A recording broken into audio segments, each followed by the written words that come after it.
Welcome to the Jayamudram session, a show that is done by radiologists for radiologists and covering all aspects of radiology. We're very privileged to have with us today Mr. Conrad H Smitz.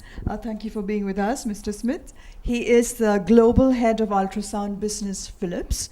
So, Mr. Smitz, is this your first time to India? Have you been here before? No, it's not my first time to India, and it's not my first time to the IRIA either. I was in Ahmedabad 2 years ago, Okay. which was my first experience in radiology. Okay. And a lot of things have happened in a short period of time. So in these 2 years, what difference have you noticed? The awareness amongst the radiology community? Well, the importance of India in the world is growing. Yes. There is a lot of talk of India in the Philips organization, a fast-growing market, and a market with very specific demands from a healthcare perspective. Right. Differently from the Western world that we're trying to incorporate in our products. Whether that is from the MR perspective, which I used to run, or from the ultrasound perspective. And actually, ultrasound and MR have a number of things in common. I think it was our Indian organization that called ultrasound the poor man's MRI, indicating the quality. And I call MRI the rich man's ultrasound. They bring a number of benefits to customers in the absence of radiation, and with a high level of specificity. Ultrasound, though, is more affordable. And the developments in ultrasound are fascinating. It is one of the older methodologies to image, together with X-ray. It is specific because there is an operator dependency in ultrasound. But the technological developments currently bring ultrasound in cardioechography, in radiology, in women's healthcare, in point of care to a whole new level. So, Dr. Ram, as a radiologist, do you have any queries regarding? No, I used to love ultrasound, and to be a good radiologist, to be an exciting radiology career, you have to fall in love more often. You have to fall in love every year with a new innovation. You have to fall in love with new gadgets. You have to fall in love with new concepts.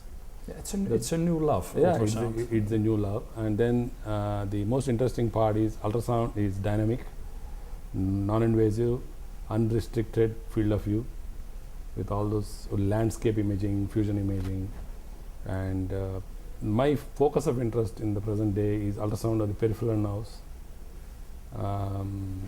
where you use high resolution ultrasound with elevator technique. You can actually beautifully go along the whole peripheral nerve, the course of the peripheral nerve, and show it on the high resolution display. But in my regular, the bread and butter practice, I do a lot of MR. Yeah. So the imaging of nerves, I say the true imaging of nerve protocol is a combo of peripheral nerve imaging by ultrasound first as a screening technique, and then follow up. the MRI. And I think we've got to take that, and we're taking that into account in our development, image fusion, to make sure that you get the opportunity to fuse the images. Ultrasound MR and ultrasound MR CT is something we're working on. The other thing we're working on is make ultrasound more repeatable, get part of the operator dependency out of ultrasound, which clearly you don't have in MR and CT. There are some other dependencies.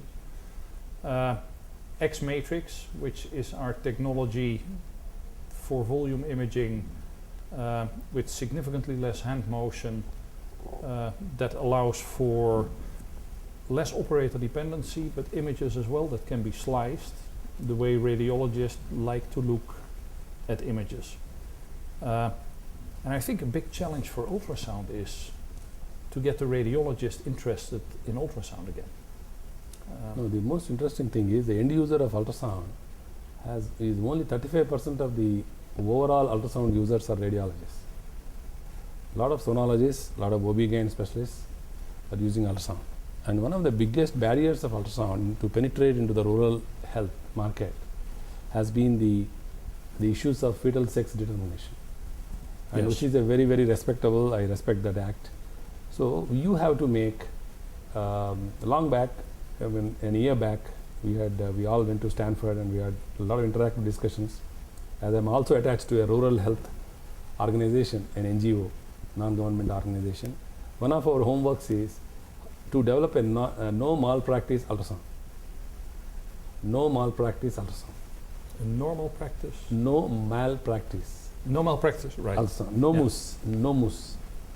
So NOMUS. Yeah.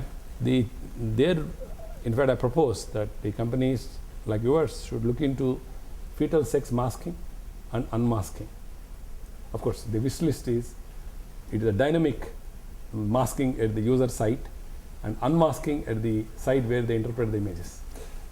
That was one suggestion we made. Then we realized the low-hanging fruit is a black box, a small dongle, which you can, when you put to any ultrasound, the ultrasound system, the hardware, and the user who is using it will be traceable. That is, they have to log in into their ultrasound system using their biometrics, so that tomorrow I can't argue that I didn't do ultrasound on this patient. Yes. So at least you are traceable, so that female infanticide or female feticides are traceable. And so any pregnancy which is unusually terminated due to Can be any chased, vested interest can be chased back. can be or traced back. Traced back. So there is a definite fear in people that yes, this technology is available with these guys. So let us not tamper with that. Which is an inhibitor for the growth in the Indian market. Yes. Of course, we're having discussions, and one of the areas where we see opportunities with regards to this issue is anatomical intelligence. Yeah. Have the system recognize anatomies, and based on anatomical recognition, blot out areas of the image. Okay. That is easily said. Yes. It's a dynamically moving object. The fetus can be this side, that side. Yes, Right. but you can take specific anatomies like the spine, Mm-hmm. and we all know where the spine goes, and based on that, blot out areas that we don't want to see or show on the image. So technically not impossible, but it's still research that needs to come in here to make sure that this becomes reality. And that takes time. In the meantime, we've got to live with the regulation in India that needed to be put in place to protect us from this issue. Women's healthcare, though, remains a core area that we're looking at, and one of the things we need to do with the growth of the population in India, and especially in the rural areas or smaller cities, is see how we can make equipment cheaper. And clearly, Philips is not the low-cost producer. By virtue of what we invest in R&D, the relationships we have, the research we do, but Philips is extremely good in developing new technologies that can decrease cost as well.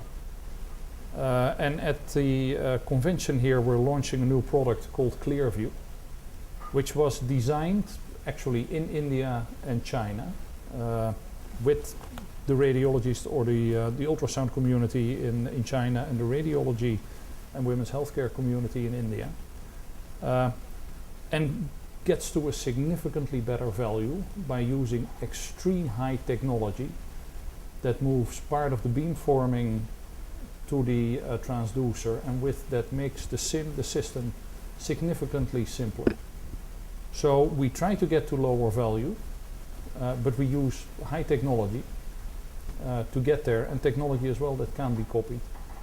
And it's with a lot of pride that the Indian organization in Bangalore that developed this system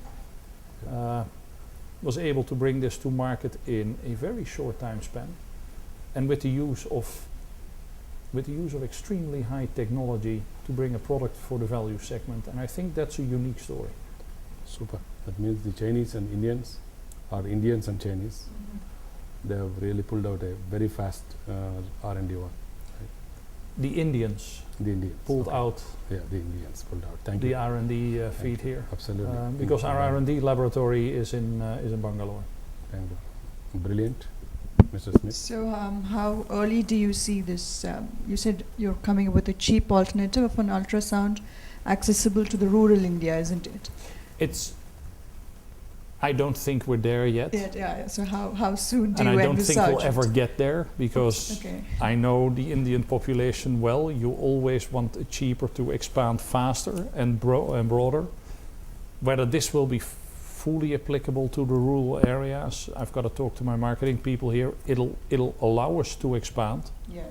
and it'll allow us to expand, or you to expand, the presence of ultrasound and Yeah. high quality ultrasound in broader areas.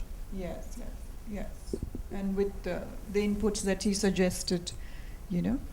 Yeah, actually, I also work for an NGO which is doing a lot of rural health, and I'll be in touch with you guys. It's a very challenging market, the rural area. With your ultrasound team, if they're interested to, we can work together on the rural health areas. Definitely, yes. So wonderful to have you here, and for ventilating your thoughts in a short time. I apologize, we give short notice because I know that you have a busy schedule, and thanks for spending time with us, Mr. Smith. It has been a delight to be here Yes. and to see the dynamism of the Indian market. We love it. Super. Yeah, and enjoy your rest of the stay in India. Thank you. Thank you. Yeah.